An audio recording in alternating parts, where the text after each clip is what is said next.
Bonjour frères et sœurs, aujourd'hui le 5 novembre, comme d'habitude, la parole de Jésus nous parle aujourd'hui. C'est certain qu'aujourd'hui c'est une journée qu'on va écouter beaucoup, écouter sur les élections aux États-Unis et puis peut-être quelqu'un parmi vous pourrait être inquiet, mais aujourd'hui, la parole du Seigneur pour les chrétiens, pour les fidèles, c'est très important. C'est plus important que d'autres choses. Je vous invite, comme d'habitude, à faire confiance à sa parole en ce matin. Et puis que le Seigneur continue à bénir nos vies, bénir notre travail, bénir nos occupations et bénir notre santé.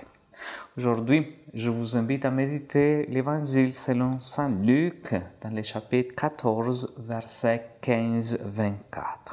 Jésus, le roi des rois, c'est Jésus, le bon pasteur. Alléluia, Alléluia, Alléluia, Alléluia, Amen. Au nom du Père et du Fils et du Saint-Esprit. Amen. En ce temps-là, au cours du repas chez un chef des pharisiens, en attendant parler Jésus, un des convives lui dit « Heureux celui qui participera au repas dans le royaume de Dieu. » Jésus lui dit « Un homme donnait un grand dîner, et il avait invité beaucoup de monde. À l'heure du dîner, il envoya son serviteur dire aux invités « Venez, tout est prêt. » Mais ils se mirent tous unanimement à s'excuser. Le premier lui dit « J'ai acheté un chat et je suis obligé d'aller le voir. Je t'en prie, excuse-moi. » Un autre dit « J'ai acheté 5 paires de bœufs et je pars les essayer. Je t'en prie, excuse-moi. » Un troisième dit « Je viens de me marier et c'est pourquoi je ne peux pas venir. » De retour, le serviteur rapporta ces paroles à son maître. Alors, pris de colère, le maître de maison dit à son serviteur « Dépêche-toi d'aller sur les places et dans les rues de la ville, les pauvres, les estropiés, les aveugles et les boiteux. Amène-les ici. » Le serviteur revint lui dire « Maître, ce que tu as ordonné est exécuté, et il reste encore de la place. » Le maître dit alors au serviteur « Va sur les routes et dans les sentiers et fais entrer les gens de force, afin que ma maison soit remplie. Car, je vous l'ai dit, aucun de ces hommes qui avaient été invités ne goûtera de mon dîner. » Acclamons la parole de Dieu. Louange à toi, Seigneur Jésus.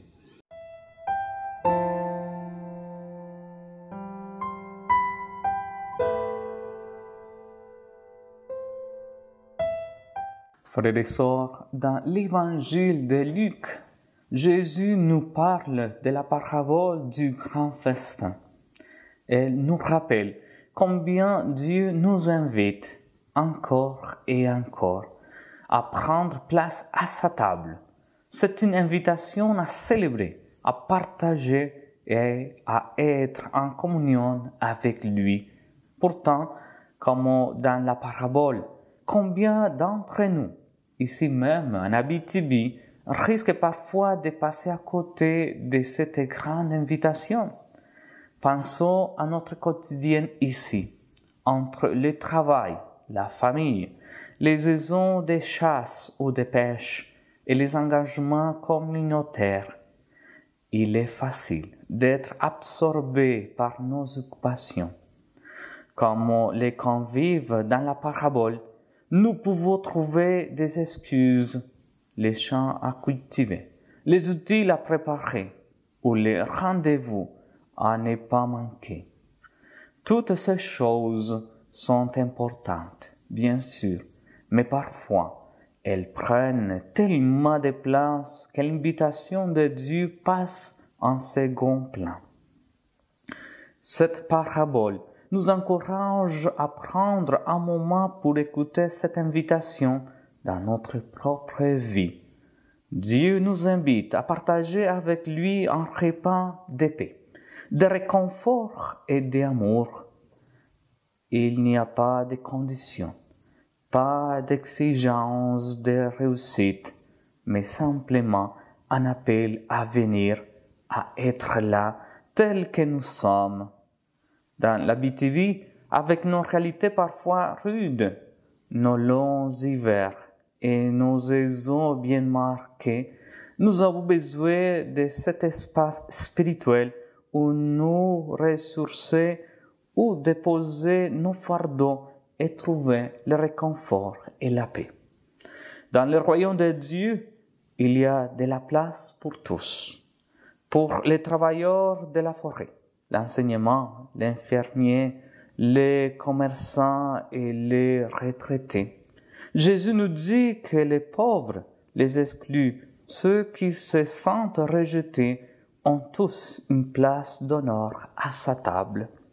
Nous sommes invités à porter ce message de manière concrète.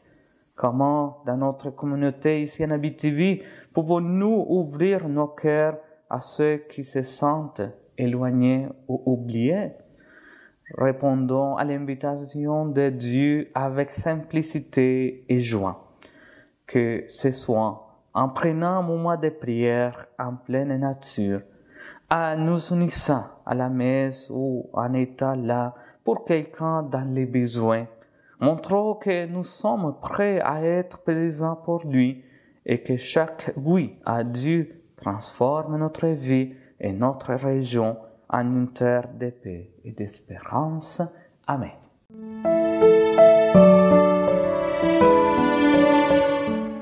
Frères et sœurs, aujourd'hui donc, je vous invite à dire à notre Père, en priant, oui, pour les élections aux États-Unis, que tout se passe bien, mais aussi pour la paix du monde, pour la paix de nos vies, pour la paix dans notre famille, dans notre région. Assemble notre Père qui es aux cieux, que ton nom soit sanctifié, que ton règne vienne, que ta volonté soit faite sur la terre comme au ciel. Donnez-nous aujourd'hui notre pain de ce jour. Pardonnez-nous nos offenses, comme nous pardonnons aussi à ceux qui nous ont offensés. Et ne nous laisse pas entrer en tentation, mais délivre-nous du mal. Amen. Le Seigneur soit avec vous et avec votre esprit. Que Dieu Tout-Puissant vous bénisse. Au nom du Père et du Fils et du Saint-Esprit. Amen. Je vous souhaite une belle journée et puis continuez à méditer la parole du Seigneur dans votre vie. À la prochaine.